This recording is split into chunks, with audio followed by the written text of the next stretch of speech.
ఆచరించి శ్రీరంగనాథుని అలంకరించగా మంగళతూర్యము మిన్నినంతగా అంగనామనుల నవ్వుల చిందగా మంగళ స్నానములాచరించి శ్రీరంగనాథుని అలంకరించగా పెండి కొడుకుగా తీర్చిదిద్దను చంటి వారి ముని అంకనలు మండిత రత్నమాలను వేసి నిండు మనసుతో అలంకరించగా రంగని కళ్యాణం ఇది శ్రీరంగని కళ్యాణం రంగని కళ్యాణం ఇది శ్రీరంగని కళ్యాణం ఇది శ్రీరంగని కళ్యాణం ఇది శ్రీరంగని కళ్యాణం.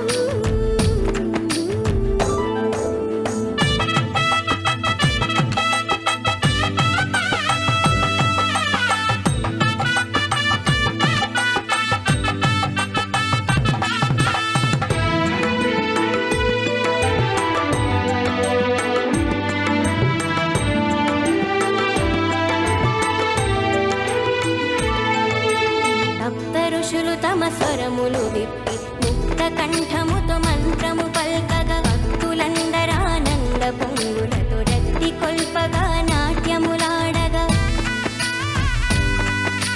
సప్త ఋషులు తమ స్వరములు విప్పి ముక్త కంఠముతో మంత్రము పల్కగా భక్తులందరానంద పొంగులతో రక్తి కొల్పగా నాట్యములాడగా గోదాదేవి కరమును పట్టను అనాథనాథుడు పెళ్లి కొడుకుగా నేది జనులకు మంగళ రూపుడు మాధవుడు అతి శుభములీయగా రంగని కళ్యాణం ఇది శ్రీరంగని కళ్యాణం రంగని కళ్యాణం ఇది శ్రీరంగని కళ్యాణం రంగరంగ వైభోగంగా జరిగే రంగని కళ్యాణం కన్నవారికి కన్నుల పండుగ కమనీయ భాగ్యం మానవ జన్మకు మహిళా మహిత మంగళ వైభోగం రంగని కళ్యాణం ఇది శ్రీరంగని కళ్యాణం రంగని కళ్యాణం ఇది శ్రీరంగని కళ్యాణం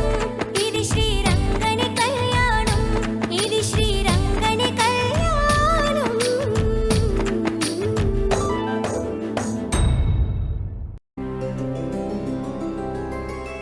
గోవింద హరి గోవింద గోకుల నందన గోవింద గోవింద గిరి గోవింద శ్రీ వెంకటేశ గోవింద రంగని కళ్యాణం ఇది శ్రీరంగని కళ్యాణం రంగని కళ్యాణం ఇది శ్రీరంగని కళ్యాణం. తులసి వనంలో దొరికితే పెంచితే ఆమె ప్రతిరోజు కూడా ఈ స్వామి విష్ణుచిత్తుడు రంగనాథ స్వామికి పుష్పమాలను సమర్పిస్తూ ఉండేవాడు. అంటే రంగనాథుడు కాదు, అక్కడ వటపత్ర సాయి అయినటువంటి స్వామికి ప్రతిరోజు తులసిమాలను పుష్పమాలను సమకూరుస్తూ ఉండేవాడు.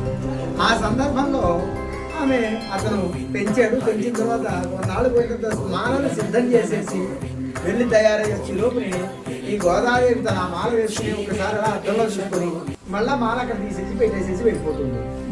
ఆ తర్వాత ఈయనకి తెలియక అదే మాలను పట్టుకొని అలాగా ఆ స్వామికి సమర్పించడానికి అర్చకులు తీస్తూ ఉండేవాడు. అర్చక స్వామి అన్నాడు, ఒకసారి తల వెంట్రుకలు వస్తున్నాయి చూడవయ్యా ఈ మాలలో. అప్పుడు నేను చాలా శుభ్రంగా కడుతున్నానండి, చాలా జాగ్రత్తగా చేస్తున్నాను నేను అని చెప్పడం లేదు, ఒక్కసారి పరిశీలించు అని అన్నాడు. పరిశీలించు అని అన్న తర్వాత పరిశీలించడం మొదలు పెడితే ఏమైంది అంటే ఇతను కట్టి తయారై వచ్చే లోపుని పక్కన పెట్టి తయారై వచ్చే లోపుని గోదాదేవి తన మాల వేసుకోవడం అందంగా చూసుకోవడం తీసి అక్కడ పెట్టేది. అయ్యో ఎంత పొరపాటు చేశాను, నా కుమార్తె వేసుకున్నటువంటి మాలను తీసి నేను స్వామికి సమర్పించానా, ఎంత పాపాలుండి అని బాధపడిపోయి అలాగా మరో కొత్త మాల పట్టుకెళ్ళాడు. ఆ మాల వేసి ఈ మాల అలా స్వామికి వేస్తే ఇలా పడిపోయింది కానీ ఉండలే, ఇలా పడిపోయింది కానీ ఉండలేదు. మళ్ళా వేసాడు, మళ్ళా పడిపోయింది కానీ ఉండలేదు. మళ్ళా వేసాడు, మళ్ళా పడిపోయింది కానీ ఉండలేదు. ఇక అతని మనసులో లేదు. బాగా బాధపడిపోయి ఏం అపరాధం చేశాను స్వామికి, నేను వేసిన మాల స్వీకరించట్లేదు అని బాధపడిపోతున్నాడు. ఇంకా రాత్రి కళ కాదు నిజము కాదు, అర్చక స్వామికి రంగనాథ విష్ణుచిత్తుడికి అంటే గోదాదేవిని పెంచిన తండ్రి గారికి ఇద్దరికి కూడా ఆ వటపత్ర సాయి కల్లో కనిపించి, నీ కుమార్తె వేసుకుని పక్కన పెట్టిన మాలే ఉచ్చిష్టము అంటారు, అది మాత్రమే నాకు ప్రియమైనటువంటిది, ప్రేమ కలిగినటువంటిది, కొత్తమాల నేను స్వీకరించను అని చెప్పబోయేటప్పటికి అప్పటి నుంచి కూడా ఇలాగ గోదాదేవి ధరించిన మాలనే స్వామికి వేయడం జరుగుతుంది. ఇలాగ స్వామి వేసుకున్న మాలని ఆమె వేసుకోవడం జరుగుతుంది. రంగని కళ్యాణం అదనమాట. రంగని కళ్యాణం ఇది శ్రీరంగని కళ్యాణం రంగ రంగ వైభోగంగా జరిగే గోవింద గోవింద గోవింద